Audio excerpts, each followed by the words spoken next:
Donc déjà, une donnée personnelle, c'est une donnée qui se rattache à une personne physique, identifiée ou identifiable. Pas à l'abri de se faire contrôler, ça c'est sûr. Mais c'est vrai que c'est bizarrement pas mon sujet de... Je suis vraiment sur le côté positif, à quoi ça sert.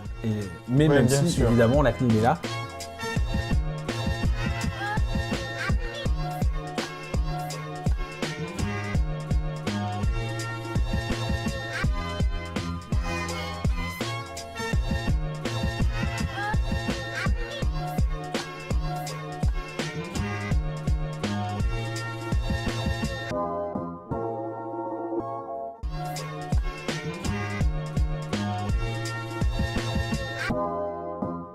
Bonjour Cyril. Bonjour Rémi. Merci de m'accueillir dans tes locaux. Oui, merci. Donc toi, tu travailles dans la RGPD, ça fait 3 ans maintenant, donc tu as monté ta structure, vous êtes 5 dedans et vous accompagnez tout type d'entreprise, on va revenir dessus tout à l'heure. Je voudrais d'abord que tu te présentes, que tu nous dises justement un peu ton parcours, qu'est-ce que tu as fait, comment tu en es arrivé à la RGPD, puis après tu nous parleras un peu plus justement de ce gros mot qu'on entend régulièrement. Avec plaisir. Donc je suis Cyril March, j'étais cofondateur d'une super aventure qui s'appelait Xylopix, un vrai moteur de recherche qui était basé à Épinal. C'était une vraie start-up. Et à la fin de l'aventure, en fait, j'ai décidé de travailler dans le RGPD. Donc c'était tout début 2018, début 2018 que j'ai créé du coup la société qui permet en fait d'accompagner les clients dans le cadre du RGPD, donc la protection des données personnelles. D'accord, donc avant, tu avais travaillé pour créer un moteur de recherche comme Google, en fait. Exactement, c'est ça, mais en beaucoup mieux. Qui permettait de respecter la vie privée des gens. D'accord. Et d'avoir une approche très différente, de ne pas enfermer les gens dans une bulle cognitive. Et toi, tu t'occupais de quelle partie dans ce projet-là? Dans mes fonctions, j'étais à la fois directeur technique, donc je m'occupais d'encadrer toute la partie technique, et j'étais aussi directeur général, donc j'avais la casquette globale de gestion de l'entreprise avec mon associé qui était président. D'accord, donc tu développais aussi ce moteur de recherche directement. Je pilotais les développeurs qui, eux, développaient Je les aidais dans certaines parties, mais à la fin, je ne développais plus. J'avais des gens 100 fois meilleurs que moi qui le faisaient. Et c'est ça qui t'a amené, du coup, à la RGPD? Alors, c'est le hasard de la vie, même si, évidemment, mon expérience informatique et d'ingénieur en informatique m'a beaucoup aidé dans le RGPD. Évidemment, il y a énormément de sujets techniques sur ce sujet-là. D'accord, justement, tu vas nous en parler. Donc, par rapport à la RGPD, on en entend souvent parler. Est-ce que tu peux nous en dire un peu plus? Oui. On entend souvent parler plutôt en mal. Je trouve que, en fait, ça mérite pas forcément cette mauvaise presse.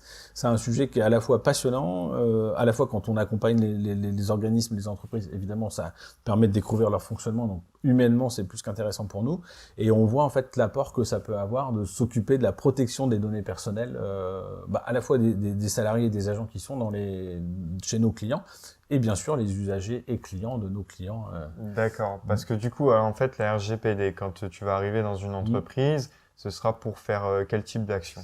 La première action, ça sera faire la cartographie, c'est-à-dire regarder quelles sont les données qui sont manipulées au sein des services, pour être capable de cartographier, de comprendre quelles données sont traitées, et savoir comment elles sont traitées, et savoir si c'est fait dans les règles de l'art, sachant qu'une donnée personnelle, c'est toute donnée qui s'attache, qui se rapporte à une personne physique. D'accord. Donc autant dire qu'on est assez vite dans le cadre d'une donnée personnelle, même dans le cadre professionnel. D'accord, donc en fait, avec les RGPD, quand tu arrives dans une entreprise, tu vas devoir avoir accès à toutes les données liées au client, par exemple, ou au partenaire, tant que c'est une personne. Est-ce que c'est le cas aussi pour les entreprises? Et juste un petit détail, c'est qu'en fait, on n'a pas, en tant que DPO ou expert en RGPD, on n'accède pas aux données. On va aller cartographier ces données, savoir la catégorie de données. Mais par exemple, on va savoir qu'ils vont récupérer, je sais pas, une date de naissance, les noms, mais on n'aura jamais accès aux données. Vraiment, dans notre éthique, on doit absolument pas toucher aux données, surtout si bien sûr on travaille dans du médical ou des sujets très sensibles dans le pénal et autres. On est vraiment là pour comprendre les données qui sont manipulées, mais on doit pas y toucher, entre guillemets. D'accord. Si je peux le dire comme ça. Ok. Et du coup, le but d'avoir toute cette cartographie, donc c'est un travail en amont. Après, c'est pour s'en servir. Oui, c'est s'en servir concrètement pour voir, notamment auditer si les données qui sont récoltées, à la fois sont bien protégées, évidemment, parce qu'on parle bien de la protection des données personnelles, mais qu'elles sont bien dans un cadre juridique qui permet en fait d'utiliser ces données et qu'on a bien le droit de récolter ces données. Donc il y a 2 axes en fait. Il y a un premier axe, c'est s'assurer qu'il n'y a pas de risque de cyberattaque, par exemple. Notamment, oui. Ok. Et un deuxième, est-ce que vous êtes vous utilisez légalement les données de vos clients. C'est ça, exactement. C'est ça. C'est pour ça que c'est presque simple en fait. C'est est-ce qu'on utilise en bon père de famille ces données? Globalement, c'est presque aussi simple que ça. Et bien sûr, il y a la partie cyberattaque qui est un vrai sujet et qui est plus que prégnant, mais faut pas oublier tout ce qui est papier. On va protéger aussi les données papier, s'assurer que les données papier sont bien protégées. D'accord. Et c'est vrai qu'on a tendance à oublier cette partie-là, qui est presque plus dure à protéger parce qu'il faut avoir des armoires sécurisées, il faut avoir notamment un concept qui embête certains, c'est le principe de bureau propre. C'est quand on quitte son bureau, il doit être tout propre et on range tout dans les armoires fermées. Donc évidemment, c'est pas toujours simple à mettre en place. Donc c'est vraiment cette protection au sens large, savoir même on peut faire des fois des petits exercices, s'amuser à dire bonjour à l'accueil et d'aller choper, on peut le dire comme ça, récupérer des informations, s'assurer que on peut pas y accéder facilement. D'accord, par exemple pendant que l'hôtesse d'accueil va regarder son ordinateur on voit si on peut récupérer, on parle aussi de protection du coup. C'est ça. Vous utilisez un peu les mêmes techniques qu'en cybersécurité où en fait ils vont tout faire pour trouver une faille finalement. C'est ça. D'accord, donc il y a vraiment... En physique, Ok, donc grâce à vous, on repère aussi, c'est aussi l'avantage d'avoir... votre arrivée, votre audit, c'est de voir où il y a des failles potentielles. C'est ça. Et ensuite, j'imagine que pour la partie utilisation des données, la plupart du temps, quand il y a des erreurs, elles sont pas volontaires parce qu'aujourd'hui, on sait pas trop finalement ce que c'est. Même si c'est un cadre réglementaire qui est quand même calé sur la loi de 78, donc qui est à peu près plus de 40 ans, on n'a pas forcément tous conscience. C'est vrai qu'en général, la plupart des choses, c'est des choses qui sont faites non intentionnellement, par méconnaissance de la réglementation. Pour ça, on est là pour faire parler nos clients et pour comprendre qu'est-ce qui ne va pas et comment on va le corriger ensemble, quoi. Et en parlant du coup de clients, justement, à quel type d'entreprise ça s'adresse? Déjà, la RGPD, en général, c'est pour qui? C'est pour toutes les collectivités et associations, en fait, qui vont traiter des données personnelles de ressortissants européens. D'accord. Donc, autant dire que tout le monde est vraiment concerné par le RGPD. Ça a été fait comme ça, et ce qui est agréable, c'est la première fois où l'Europe fait vraiment, ou au moins une des premières fois où l'Europe fait une loi qui permet en fait de s'adresser même aux Américains en disant dès que vous touchez des données, notre territoire, c'est ça, on protège, on va le protéger, et tout a été taillé pour notamment se défendre contre les fameux GAFAM. D'accord, ok, très bien, que tu défendais avec ton Exactement, tout à fait, c'est ça. On reste dans la logique. Ouais, c'est ça, ok, super. Donc par exemple, s'il y a un sophrologue qui va avoir des données de ses clients, pas forcément sur leur pathologie, mais en tout cas qui va avoir des données de ses clients, lui, il doit utiliser la RGPD. C'est ça. Le RGPD s'appliquera sur lui et il doit notamment protéger les données personnelles de ses clients et de les protéger. C'est vrai qu'on peut avoir tendance à dire, même dans le cas du sophrologue, en disant j'ai juste, par exemple, s'il veut procéder par mail, pourquoi pas, évidemment c'est possible, prendre les rendez-vous. Le problème, c'est s'il y a une fuite de données chez lui, si ces emails de patients sont sortis sur le web, on pourra notamment faire du phishing, se faire passer pour le sophrologue et potentiellement avoir des mauvaises pratiques en envoyant des mails en faisant ce qu'on appelle le phishing.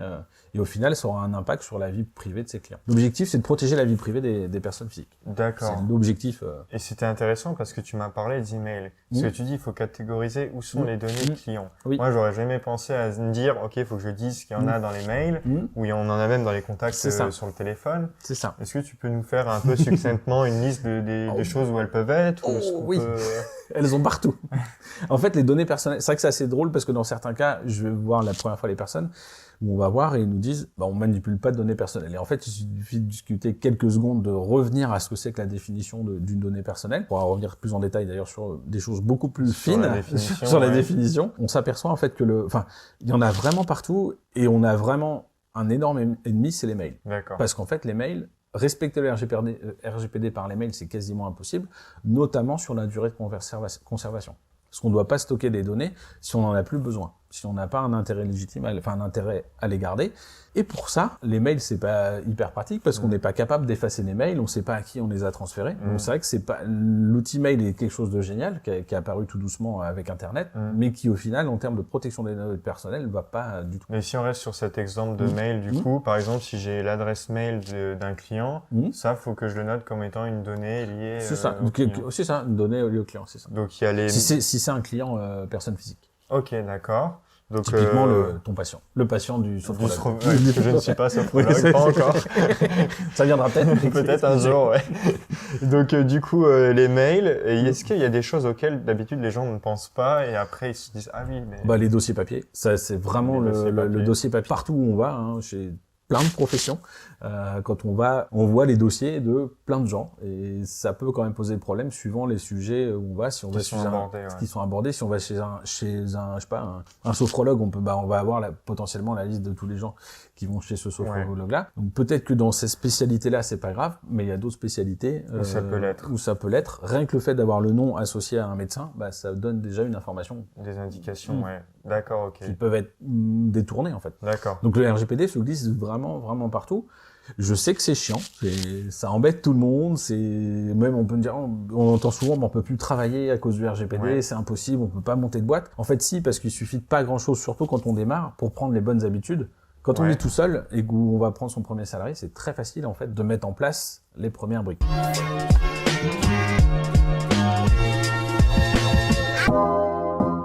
En parlant de bonnes habitudes, tu pourrais nous en donner une ou deux, pour quelqu'un qui se dit « Ok, j'ai jamais fait ça, c'est vrai qu'il faut peut-être que je m'y mette pour mettre un premier pied dedans ». La première chose, ça serait aussi de penser à soi pour protéger son entreprise, son activité. C'est quelles sont les données, quels sont les actifs qui sont importants. Donc, où sont les données importantes qui me permettent de travailler et est-ce qu'on pense qu'elles sont naturellement assez protégées? En discutant avec les gens, on s'aperçoit que beaucoup de gens font confiance, ils n'ont pas totalement tort, au mot de passe qu'ils entrent dans leur ordinateur. Sauf que c'est quand même assez connu qu'on prend le disque dur d'un ordinateur, on le met dans un autre, on peut récupérer les données sans mot de passe. Donc évidemment, ça, si on se fait voler son ordinateur ou qu'on le perd, les données, elles sont facilement utilisables par n'importe qui. C'était pas connu, mais j'en savais rien. Donc du coup, c'est... D'accord, donc vérifier les mots de passe et s'assurer qu'il y en a partout, en fait. Qu'il y en a partout et que même que l'ordinateur, mais ça, c'est un métier, en fait. C'est aussi arriver à reprendre conscience que l'informatique, c'est un vrai métier et que bidouiller, c'est super, mais c'est pas comme ça que ça fonctionne en fait. Comme il y a plein de métiers, on va appeler un expert de ce métier-là. L'informatique, on va le faire soi-même, on va avoir un cousin qui le fait. C'est super, sauf que c'est pas la bonne pratique. Et ça peut mal finir en fait. Les sauvegardes notamment, comment on va sauvegarder les données, les mots de passe, quelque chose auquel on parle très souvent, c'est avoir un mot de passe différent par service. Quand on va par service internet, si on va sur Gmail et sur je sais pas quoi, la Redoute, on a le même mot de passe, il y a un moment ça peut poser problème si l'un des deux se fait pirater. Ou si nous on se fait pirater ce mot de passe-là. Après ils font des tests, ils essaient avec tous les sites. J'ai déjà entendu des personnes qui ont eu le cas pour le coup. C'est ça, malheureusement c'est ça. Ça arrive très régulièrement et même des gens qui arrivent à rentrer dans la boîte mail. Notre boîte mail personnelle, malheureusement, j'ai des exemples privés qui me reviennent en tête, mais se faire usurper son identité à cause de toutes les données qui sont dedans, ou alors se faire signer un contrat de prêt, par exemple, de rachat de prêt, avec une fausse personne. C'est quelqu'un qui a eu accès à la boîte mail, et du coup, elle a eu toutes les informations, parce que ça avait déjà été envoyé à une banque ou autre, et du coup, toutes les données utiles étaient là, pour pouvoir mettre en place tout le... D'accord, donc s'il y a bien une chose à faire, c'est avant même de se dire je vais cataloguer toutes les données, etc. Déjà voir si elles sont protégées par des mots de passe, ça c'est la première chose à faire. Et ensuite, si on a des doutes, c'est aller voir en fait un expert qui se chargera de faire un diagnostic, etc. Donc la première chose, attention aux mots de passe, sécurité. Très important. Une deuxième chose après, un deuxième conseil. Après, ça va être un peu plus large, mais déjà vraiment, si on est capable si les données qu'on a collectées sont déjà bien sécurisées, pas accessibles, donc on protège la partie confidentialité, et après on va s'occuper de la partie sauvegarde. Il y a trop souvent où la sauvegarde n'est pas assez, on n'a pas conscience de ce qu'il faut sauvegarder. Et c'est vrai on entend souvent des histoires, quelqu'un qui était en train d'écrire son mémoire de thèse et qui a perdu ce mémoire de thèse. C'est des histoires qu'on entend régulièrement, parce qu'on pense pas à sauvegarder, soit par des clouds, soit par une clé USB ou d'autres systèmes. Donc, en fait, prendre conscience de ce que c'est que l'ordinateur pour pouvoir bien le gérer. Et ça fait partie du bienfait du RGPD parce que ça oblige à se poser ces questions-là et à mettre le doigt où ça fait mal. Et c'est pareil dans sa vie privée que dans la vie professionnelle. Donc on perd pas de temps à s'en occuper en fait au final. Donc les mots de passe, doubler les données si possible parce qu'il y a toujours un risque de les perdre. C'est l'informatique. Ça arrive très souvent. Et du coup, ça vient aussi sur une autre question. Est-ce qu'il y a une ou deux erreurs que tu vois tout le temps à absolument éviter? La sauvegarde par exemple. Croire qu'on sauvegarde. Ok, On d'accord. sauvegarde par exemple sur un disque dur, même si c'est pas la meilleure. Enfin, dans le monde professionnel, c'est pas comme ça qu'on doit faire, mais dans la vie privée, certains, on va copier sur une clé USB ou sur un disque dur, et en fait, on va croire qu'on copie. C'est-à-dire qu'en fait, si on teste pas ce qu'on sauvegarde, au moment où on aura besoin de la sauvegarde, on s'apercevra que finalement, on n'a pas sauvegardé. D'accord. Et ça arrive malheureusement très Donc souvent. ça, c'est le côté sauvegarde. Et si on prend le côté gérer les données des clients, par exemple. Pareil, la perte des données, ça peut être des clients pour être impactés par le fait qu'on perde leurs données. Ok. J'ai un exemple, c'était sur Facebook, à la limite, je peux en parler. C'était une société d'ambulance plutôt vers Paris, on va dire, qui avait perdu toutes ses données et qui était obligé de poster un message sur Facebook en disant si vous aviez rendez-vous avec moi, contactez-nous, on a perdu tous nos rendez-vous. Donc la société d'ambulance était complètement paralysée. Et là, on est bien il y a un impact sur la vie privée des personnes. Le fait d'avoir perdu ces données. Toi, tu conseilles du coup, dès qu'on commence à créer une entreprise, il faut avoir un document où on dit où on va retrouver les données de nos clients. C'est idéal, oui, tant qu'à faire dès le départ, penser en fait à cette cartographie qui est la liste globalement des données. Et si c'est des données très sensibles, notamment tout ce qui est données de santé, ce qui va être données pénales et autres données sensibles, là vraiment, à un moment, s'entourer de personnes qui maîtrisent ce sujet-là. D'accord. Et en parlant de données d'ailleurs, tu m'as dit que tu nous donnerais la définition. Oui, c'est ça. Est-ce que tu peux nous la donner et après nous dire justement quelles sont les données moins sensibles et les données sensibles? Donc déjà, une donnée personnelle, c'est une donnée qui se rattache à une personne physique, identifiée ou identifiable. Ça, c'est le premier bout de la définition. D'accord. Et déjà, on rentre un tout petit peu dans la complexité, c'est qu'identifiable, on pense tout de suite à quelqu'un avec son nom-prénom. Enfin, identifié, pardon, avec son nom-prénom. Donc quelqu'un qui va être identifié par son nom, Cyril Marc par exemple, là on sait bien que c'est des données qui vont être rattachées à moi. Par contre, quand c'est identifiable, c'est que les données on va pas les retrouver directement. On va dire par exemple le gérant d'Inkivari. Et là, souvent les gens ils disent c'est anonyme, on n'a pas pris le nom-prénom. Et ça, c'est la première erreur, parce qu'en fait, les données, elles seront pas anonymes, parce qu'on est capable de retrouver quelles sont les personnes. Parce qu'il n'y a qu'un seul gérant de cette entreprise. C'est ça, à un instant T, c'est ça. Il faut toujours repenser à ça. C'est pour ça aussi que quand on fait des questionnaires, il faut faire très attention aux données qu'on récolte. Surtout si on dit qu'ils sont anonymes, il faut s'assurer qu'ils le soient vraiment, en par exemple, demandant la tranche d'âge et surtout pas la date de naissance. D'accord. Parce que la date de naissance, on commence à rentrer dans l'identifiable. Donc bien distinguer identifié, identifiable. Et se dire que même avec des informations qui sont pas le nom et le prénom, on peut retrouver la personne. Et donc du coup, que le RGPD s'applique. D'accord. D'accord. Donc ça, c'est pour un peu ce que c'est la donnée. Et pour les données sensibles, alors ce sera pour quel type de secteur? Pas autant sur le secteur, mais sur la catégorie de données, ça va être des données de santé, par exemple. Ça, c'est des données qui...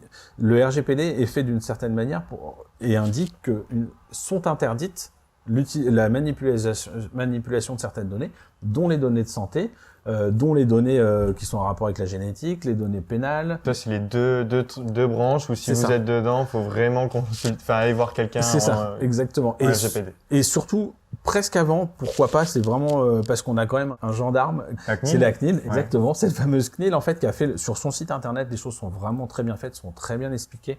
On va expliquer ce que c'est qu'une donnée personnelle, une donnée sensible. Donc, il faut vraiment aller sur ce site CNIL.fr et c'est vraiment, ils ont fait de la vulgarisation et il y a même des plans en fait qui aident à des étapes pour se mettre en conformité, pour éviter de passer par un cabinet comme nous. Il y a vraiment moyen de se débrouiller tout seul.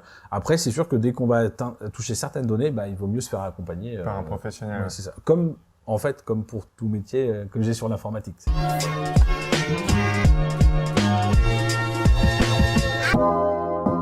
Et justement, ce gendarme, entre guillemets, la CNIL, qu'est-ce qu'on risque si on ne fait pas ce qu'elle nous demande? On peut risquer, certains ont risqué beaucoup. Enfin, la toute dernière amende, si je dis pas de bêtises, c'était la RATP, à hauteur de 400 000 €. Donc ça, quand même, c'est sérieux. Et en fait, ça a été monté. En fait, le RGPD a été monté pour que ça aille jusqu'à 4% du chiffre d'affaires mondial ou 20 millions d'euros. Donc on parle quand même de montants très significatifs. Et la CNIL commence à mettre des amendes à taille très humaine. Une des dernières, c'était des médecins, par exemple, qui ont eu 3 et 5 000 € d'amende, si je dis pas de bêtises. D'accord. Donc là, on a tendance à entendre parler justement des cas comme la RATP, mais comme tu le dis, de plus en plus, ça va aussi vers les petites structures. C'est ça, oui. C'est vrai qu'au début, on parlait de Google à 50 millions d'euros. Enfin, il y avait vraiment des gros. Là, ça descend et Et aussi, on parle beaucoup des amendes, mais c'est pas forcément le sujet qui au quotidien est le plus important. C'est que la CNIL va afficher les personnes qui sont aussi qui ont des mauvais comportements. Et du coup, forcément, en termes d'image commerciale, ça peut être très très pénalisant. Donc nous, on peut aller voir en tant que consommateur les entreprises qui sont pas RGPD friendly, si on peut dire. C'est ça, exactement. On les ça. Enfin, celles qui sont en tout cas contrôlées et qui ont passé de l'autre côté de la barrière. Et sur le site internet de la CNIL, ils sont en open data. On a accès à tous les contrôles de l'année d'avant. Donc le risque d'une amende directe, mais aussi le risque d'une perte de clientèle sérieuse, parce que si on est affiché comme quelqu'un qui ne traite pas les données correctement. Et puis je mettrais ça aussi, alors ça c'est ma vision des choses, c'est pas le RGPD, mais c'est pas écrit comme ça. C'est une question de respect aussi. C'est quelqu'un qui va te confier ses données personnelles pour le médical ou d'autres sujets, c'est important de les protéger. Et aussi, on parle beaucoup des clients, mais ça peut être aussi tous les salariés. Enfin, c'est aussi tous les salariés. Tous les salariés, les responsables RH ont le portefeuille de l'ensemble de leurs salariés. Carte d'identité, ils sont pas forcément censés, mais qu'il faut protéger. En tout cas, il y a énormément de données. C'est d'accord.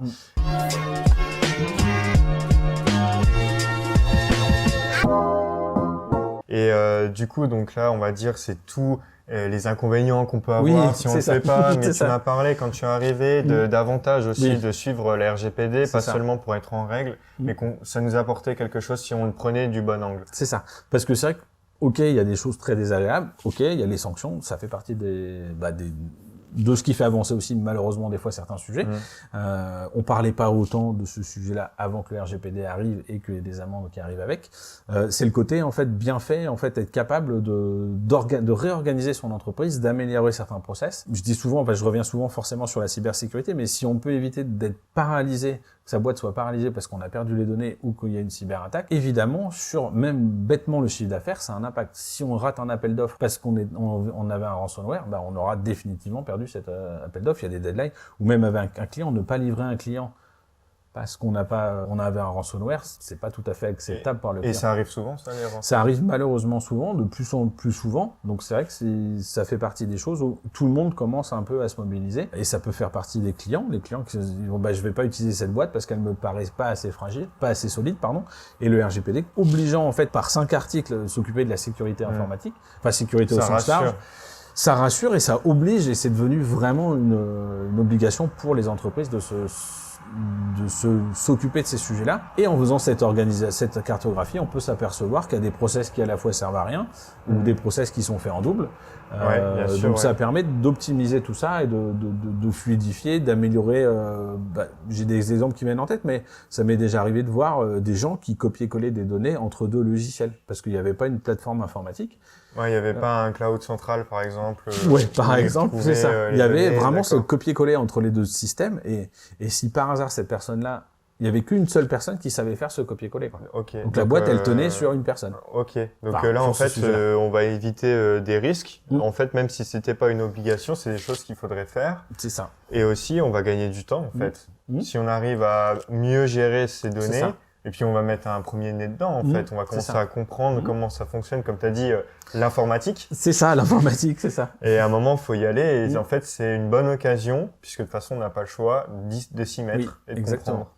C'est ça qui est bien, c'est que c'est un peu forcé malheureusement, mais c'est une occasion en fait de ce que j'appelle souvent, c'est pas moi d'ailleurs, c'est comme ça que ça s'appelle, c'est l'hygiène informatique, l'hygiène juridique et l'hygiène organisationnelle. C'est que tout soit, quand on va aller, on peut s'apercevoir que, je reviens encore sur l'informatique, mais que la personne qui va aller entretenir le parc informatique d'une petite entreprise, d'une association, ça se trouve il n'y a aucun contrat.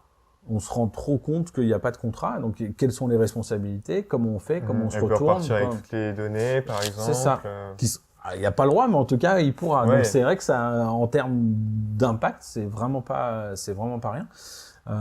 Et puis, on se rend compte aussi, ça, malheureusement aussi, c'est que tous les logiciels en SaaS, donc tout ce qui est en ligne, comme les clouds et tous les outils qui font de la RH, par exemple. C'est ça, voilà, les outils comptables. Si le contrat est mal libellé et que ça a été libellé et pensé par la société qui l'a écrit, le client peut se faire avoir et aura du mal à récupérer ses données.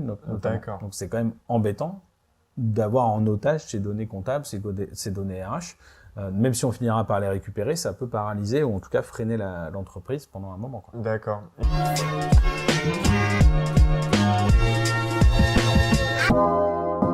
Et tu penses que ça va évoluer comment, la RGPD? Aujourd'hui, comme tu dis, par exemple, ils vont de plus en plus regarder les petites structures. Ils ont assez de monde pour faire ça? Ça va encore grossir? Non, mais oui, c'est ça.